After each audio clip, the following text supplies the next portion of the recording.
नमस्कार, मैं अशोक कुमार पांडे और स्वागत है आपका टीसीएच पर। ये तो आप जानते ही हैं, सुबह के वीडियो में भी मैंने बताया था कि अमेरिका और ईरान की लड़ाई अब बहुत तेज हो गई है। जंग अब फुल फ्लेज चल रही है। अब सीज फायर एमओयू जैसी कोई चीज बची नहीं है। एक दूसरे पर जबरदस्त हमले हो रहे हैं। ईरान के ऊपर हमला किया अमेरिका ने, तो ईरान ने पलटकर अमेरिकन बेसिस पर हमला किया। खास तौर पर जॉर्डन को निशाना बनाया गया और एक लेटर जारी किया ईरान ने, जिसमें जॉर्डन के अवाम से यह कहा कि भाई, हमारी आपसे कोई दुश्मनी नहीं, आप तो हमारे भाई हैं, बिरादर हैं। हमारी दुश्मनी अमेरिका से है, इसलिए आपके मुल्क में जो अमेरिकन बेसेस हैं उनके ऊपर हम हमला कर रहे हैं। दूसरी तरफ सुबह मैंने आपको बताया था कि सना के एयरपोर्ट पर हमला करने की कोशिश की सऊदी अरबिया ने। ईरान के जहाज को रोकने की कोशिश की, लेकिन ईरान का जहाज उतरा और अब उसके बाद सना से यानी यमन से हूथियों ने लगातार हमले किए हैं सऊदी अरबिया के ऊपर। कई सारे एयरपोर्ट्स को नुकसान पहुंचा है, कई सारे एयरपोर्ट्स की वीडियो आई हैं और ऐसा लगता है कि इस मोर्चे पर भी लड़ाई अब तेज होने वाली है। इन सब के बीच एक और खबर आई है जो बेहद इंटरेस्टिंग और बेहद जरूरी है। पहले उस पर बात कर लेते हैं, फिर ईरान में जो कुछ हुआ है उस पर बात करेंगे। और मोसाद के जानिब से एक बड़ी खबर आई है, ईरान के जो एक्स प्रेसिडेंट हैं अहमद नेजाद, उनके बारे में उस पर भी डिटेल में बात करूंगा। लेकिन सबसे पहले यह खबर जो रूस और ईरान के मुतल्लिक है। दरअसल रूस के जो एनर्जी मिनिस्टर हैं वो गए हुए थे ईरान, और उनके साथ कई सारे ऑफिसर्स और बाकी सब गए हुए थे, जिनके मुलाकात हुई पजेश्कियन के साथ। इनका नाम है सरगेई तिसिविलोव। और पजेश्कियन के साथ जो इनके मुलाकात हुई, उसके बाद पजेश्कियन का एक बयान आया जो ये कहता है कि रशिया के साथ जो हमारे समझौते हुए थे उनको हम तेज करेंगे। आपको ये लगेगा कि इन समझौतों में क्या बड़ी बात है, तो इसके बाद जो मीडिया रिपोर्ट्स आई हैं उनको देखना बहुत जरूरी है। ये मीडिया रिपोर्ट्स बता रही हैं कि रूस अपना एक जहाज ईरान में भेज रहा है। अब इस जहाज के बारे में जब आप जानेंगे तो समझ में आएगा कि क्यों मैं कह रहा हूं कि यह बहुत बड़ी खबर है। इस जहाज का नाम है TU-214 TU-214 airborne command aircraft. और ये कोई आम जहाज नहीं है। जहाजें तो आती जाती रहती हैं, खरीद बिक्री होती रहती है, लेकिन ये जो TU-214 एयरबॉर्न कमांड एयरक्राफ्ट है, ये कोई मामूली एयरक्राफ्ट नहीं है। इसको कहा जाता है डूम्सडे प्लेन, यानी प्रलय जिस समय आया हो, जिस समय तबाही आई हो, जिस समय पूरी तरह से बर्बादी आई हो, उस समय काम करने वाला जहाज ये जहाज है। कैसा? पहली बात तो यह कि इस जहाज पर किसी बम, किसी मिसाइल, किसी का कोई फर्क नहीं पड़ता। दूसरी बात, जैसा कि इसके नाम में है कमांड एयरक्राफ्ट, इसके अंदर पूरी एक कमांड है, यानी इसके अंदर से पूरे ऑफिस चल सकते हैं, सारा कुछ इसके अंदर से हो सकता है।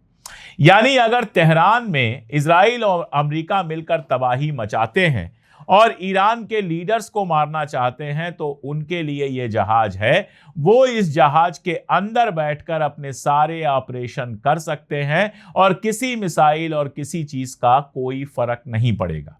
यानी ईरान हर तरह की लड़ाई के लिए तैयार है और रशिया ये बड़ी मदद उसको पहुंचा रहा है TU-214 एयरबॉर्न कमांड एयरक्राफ्ट को भेजकर।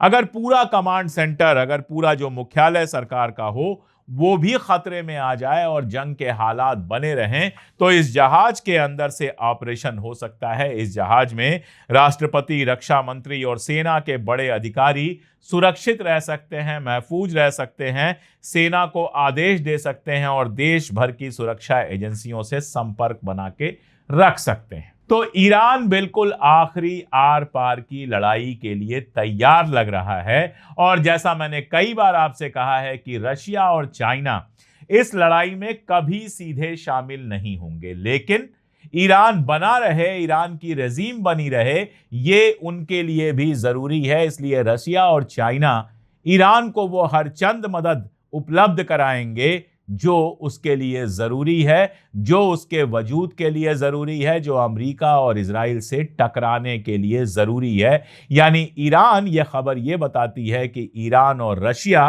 पूरी तरह से तैयार हैं कि अमेरिका अगर इस तरह के हमले करता है तो उसका मुकाबला कैसे करना है। इसके अलावा आप जानते हैं कि रशिया और ईरान के बीच में जहां से तेल का पूरा व्यापार होता है, उस समंदर में अमेरिका नहीं आ सकता। और रशिया के साथ एनर्जी, ऑयल, पेट्रोकेमिकल उद्योग और दूसरी चीजें लगातार व्यापार करता है ईरान। तब रशिया एक बड़ा सहारा बनता है जब स्ट्रेट ऑफ होर्मुज पर अमेरिका ने एक बार फिर से ब्लॉकेड लगा दिया है। और इस बार जो ब्लॉकेड लगाया है उसका नाम ट्रंप दे रहा है ईरान ब्लॉकेड। यानी ईरान के जहाज वहां से नहीं जा पाएंगे, ईरान के लिए जहाज वहां से नहीं जा पाएंगे। बाकी जहाजों को अमेरिका निकालने का वादा कर रहा है कि वो बिना ईरान के खतरे के निकल जाएंगे। लेकिन ये वादा कितना हल्का है, इस वादे का मानी क्या है, यह आप समझ सकते हैं कि इस वादे के साथ साथ ईरान ने 2 जहाजों पर अटैक किया जो यूएई से निकली थी, और यह बता दिया कि स्ट्रेट ऑफ होर्मुज को कंट्रोल करना अमेरिका के बस की बात नहीं है।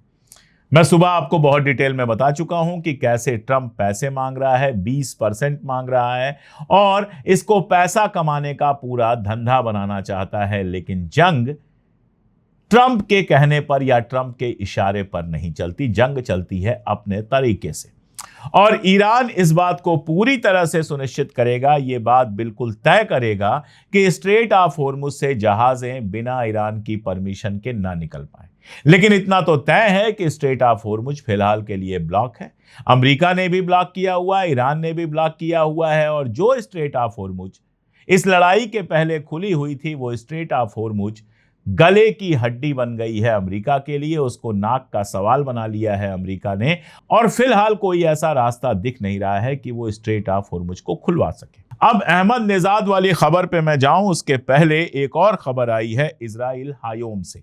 इजराइल हायोम आप जानते हैं इजराइल का न्यूज आउटलेट है, यह बहुत करीबी माना जाता है नेतन्याहू के। इसमें यह खबर आई है कि अमेरिका एक बार फिर से कोशिश कर रहा है कि सऊदी अरबिया और इजराइल के बीच में नॉर्मलाइजेशन हो जाए। लिंडसे ग्राहम जो अभी हाल में मरा है, जिसके बारे में यह कहा जा रहा है कि रूसी हमले में शायद यूक्रेन में मारा गया, हालांकि अमेरिका का दावा है कि अमेरिका में अपने घर में वो मरा है। जब ट्रंप से पूछा गया तो ट्रंप ने कहा कि उसके जो बाप थे वो भी बहुत कम उम्र में चले गए थे और लिंडसे ग्राहम को भी परेशानियां थे। खैर जो भी है, इतना तो तय है कि अब वो इस दुनिया में नहीं है। तो लिंडसे ग्राहम मरने से पहले जो इंटरव्यू देकर गया है, उस इंटरव्यू में भी वो इस बात पर लगातार जोर दे रहा था कि सऊदी अरबिया और इजराइल के बीच में रिश्ते नॉर्मल हो जाए, यानी अब्राहम एकॉर्ड में शामिल हो जाए सऊदी अरबिया। यानी सऊदी अरबिया इजराइल के वजूद को तस्लीम कर ले और इजराइल के साथ तिजारती और बाकी सब रिश्ते बना ले। सऊदी अरबिया के अंदर इजराइल का राजदूत आ जाए, एम्बेसडर आ जाए, एम्बेसी खुल जाए, और इजराइल में भी सऊदी अरबिया की एम्बेसी खुल जाए। ये अब्राहम एकॉर्ड के मानी है। लेकिन कहा जा रहा है कि सऊदी अरबिया ने 2 शर्त रखी है। पहली शर्त यह रखी है कि बेंजामिन नेतन्याहू को कुर्सी से हटाया जाए, और दूसरी शर्त यह रखी है कि बेजालेल स्मोट्रिच ने जो वेस्ट बैंक में अपने नए नियम लागू किए हैं, जिसमें वेस्ट बैंक के इलाकों को इजराइल में मिलाया जा रहा है, उस चीज को रोका जाए। अब इस बातचीत की क्या डिटेल है, किसके थ्रू बातचीत हुई है, अभी स्टीव विटकॉफ आया था उससे ये मैसेज भिजवाया है या कुछ और है, ये सब हम नहीं जानते। लेकिन अगर ऐसा है तो सऊदी अरबिया आप ये समझिए कि बदल रहा है। सऊदी अरबिया का जो पुराना रुख है उससे वो लगातार बदल रहा है। अब तक उसका स्टैंड ये रहा है कि अरब पीस इनिशिएटिव जो था उसके तहत ही इजराइल के साथ जो रिश्ते हैं वो नॉर्मल किए जा सकते। अब ये जो अरब पीस इनिशिएटिव है ये डिमांड करता है कि मामला 1967 तक ले जाया जाए। 1967 में इजराइल और फलस्तीन का जो बॉर्डर था उस बॉर्डर को तय किया जाए और इजराइल फलस्तीन में जो कब्जा करके बैठा है उससे बाहर निकले और अल-कुद्स यानी कि ईस्टर्न जेरूसलम को राजधानी बनाया जाए, फलस्तीन एक आजाद मुल्क बने।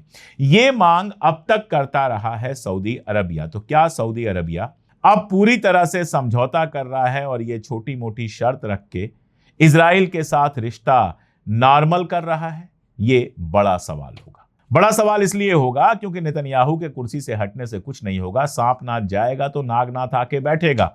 कोबरा अगर चला जाएगा तो उसकी जगह पर कोई और जहरीला सांप आकर बैठ जाएगा। ऐसा नहीं है कि जो दूसरा बनेगा वो फलस्तीन के लिए बहुत मोहब्बत रखने वाला होगा। और दूसरी बात कि फलस्तीन के आज़ाद मुल्क होने की बात ऐसे समझौतों से हमेशा के लिए खत्म हो जाएगी। इजराइल के ऊपर जो प्रेशर है वो लगातार कम होता चला जाएगा। देखिए, मैं आपको एक बात बताऊं, अक्टूबर 2023 के पहले पूरा माहौल था, ये मैं कई बार बहुत डिटेल से गजा पर जो मैंने वीडियो किए हैं उसमें बता चुका हूं कि अक्टूबर 2023 के पहले जो बाइडेन के समय पूरा माहौल बना हुआ था, और जो क्राउन प्रिंस हैं सऊदी अरबिया के, वो इजराइल के साथ नॉर्मलाइजेशन के लिए तैयार हो गए थे। ये आप जानते हैं कि उनके वालिद इसके खिलाफ रहे हैं, लेकिन इनको कोई खास दिक्कत नहीं है। इनके पहले भी बयान आए थे कि पर्सनली फ़लस्तीन की मैं बहुत चिंता नहीं करता।